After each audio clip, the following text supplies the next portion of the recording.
దానిమ్మకాయలు అక్కడికి వస్తుంది. అవి పడింది ఫ్రెండ్స్.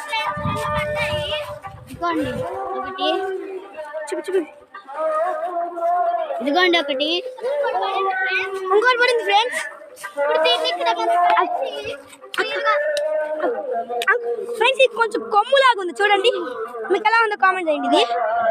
ఇది కూడా ఎలా ఉందో కామెంట్ చేయండి.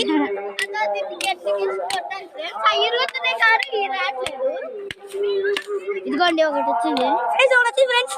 ఇది చూడండి భలే ఉంది కాటన్. ఈ కాటన్ బాల్స్ లాగా ఉంది. వెళ్ళు ఫ్రెండ్స్. ఇది ఒక్కొక్క బాల్ ఒక్కొక్క కాటన్. అక్కాయి కూడా కొడుతుంది. ఇప్పుడే వచ్చింది అక్కాయికి. ఫ్రెండ్స్ చూడండి ఫ్రెండ్స్ మీకు పిల్లోలు ఉంటాయి. మనం వీటితో పిల్లోస్ కూడా కుచ్చుకోవచ్చు. పిల్లోస్ లోపలికి కాటన్ పెట్టుకుంటే భలే మెత్తగా ఉంటది.